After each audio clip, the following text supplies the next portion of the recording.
The goal of this activity is to prove the importance and efficiency of moral dilemmas in the development of trainees' competence in moral judgment. The trainer organizes groups of 45 trainees. Each group receives a card with the following moral dilemmas. The requirements are the same for each group. Analyze the dilemma from a teacher and from a principal's points of view. What is the dilemma about? From teacher's perspective, from the principal's perspective? Which are the secondary principles, norms, that are in conflict? How do you prioritize them? Why? Discuss in group and find a solution from the teacher's viewpoint and from the principal's. What type of dilemma is it from the principal's perspective? The groups will solve the requirements, and the solutions will be presented for the entire classroom. Proposal of timing, 20-minute. List of needed materials, the group cards with handout 2. Writing instruments. Sheets of paper. Note for the trainer, coordinates the group's activity. Helps the participants with supplementary questions. Encourages the participants to involve into the group activity, finding the ethical principles that are confronting and the type of moral dilemma to be solved.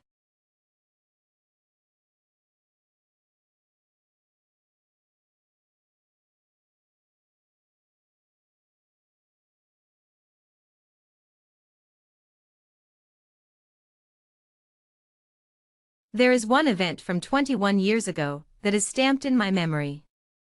I had a family affair, and I asked the secretary to be excused from the last hour.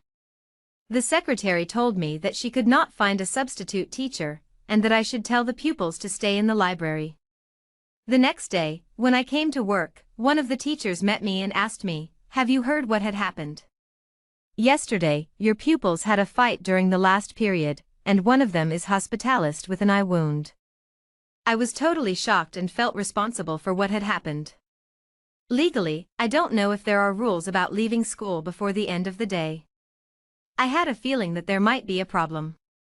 This event is strongly etched in my memory, and I decided then that in the future, if I'm not sure about the rules, I'll always ask for clarifications.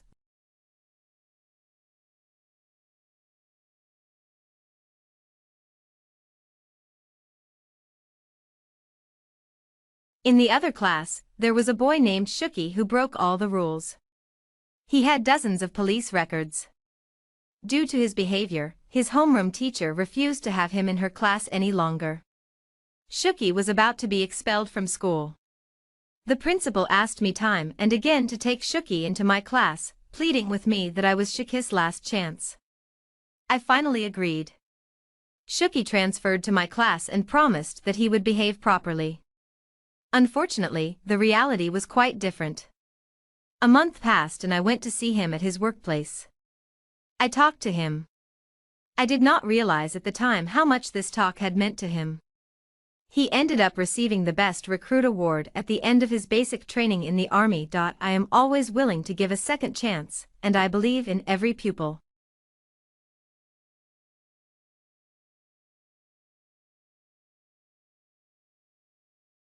As a remedial teacher, I take pupils out of the classroom for private lessons. That day, while I was in my private lesson with a certain pupil, the rest of the class had a music lesson during which they destroyed school property. The music teacher relayed the names of the troublemakers to the principal, including the name of the pupil who had been with me. The principal suspended the pupils. That pupil's mother called the principal and told her that during the time of the incident, her son had been with me. The principal did not bother checking with me, and said that I had probably let him out 15 minutes before the end of the lesson. The next day, I talked to the music teacher, and he admitted that he could have made a mistake. Then the principal called me in for a talk and said that she felt that I was not loyal to having conversations with the mother. I was a young teacher at the time. That event was so upsetting. As a result, I decided to be more careful with my colleagues' needs.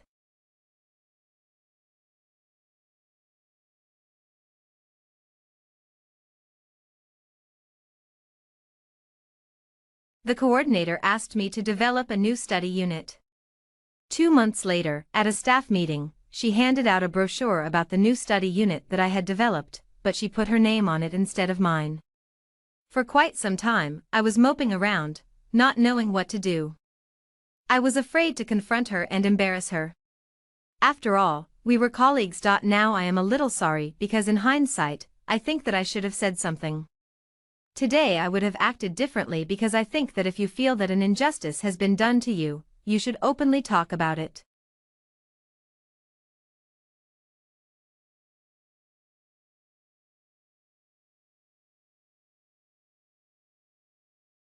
When Amra's mother arrived to enroll her son, there were only 3 students in the morning group, one of whom had the autism, another, who was from a low-income family, and a third, who did not have any identified special need. As there was already one child with autism spectrum disorder, ASD, among 3 students, it was believed that they were not able to include more children with disabilities at that point unless more students without identified special needs were attracted to the center. The principle of 20/80 proportion was explained to Amra's mother, and she was suggested to consider enrolling him after more students enter the center. However, the mother reacted harshly. She had heard too many refusals in the past. The mother explained that Amra has been always denied the right to attend a mainstream kindergarten and then school because of his behavioral difficulties. She then tried several expensive private schools, claiming that she was ready to pay any amount of the fee to get her son placed in a school. However, the private schools rejected her referrals. By the time she came to the center, she had felt already desperate and lonely, and almost started crying, while aggressively pushing the teacher, the director of the center, to enroll Amra. When the mother finished her speech, the center leadership felt confused and puzzled, and began to reassess the principle of proportion, though both maintaining and forfeiting it carried their own risks.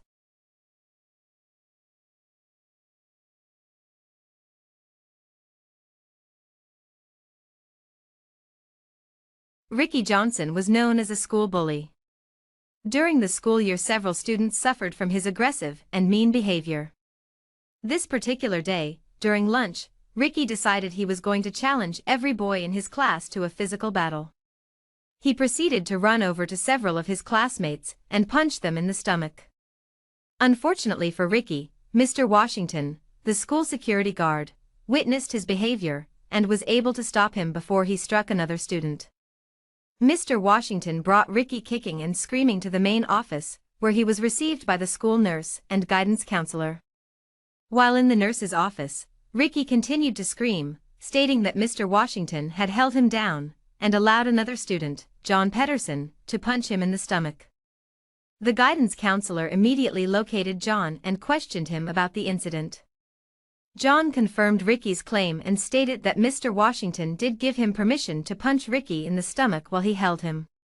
In the midst of this incident, Ms. Henry, the school principal, arrived, and immediately the guidance counselor and nurse apprised her of the situation. Not wasting a minute, Ms. Henry spoke to all of the parties involved.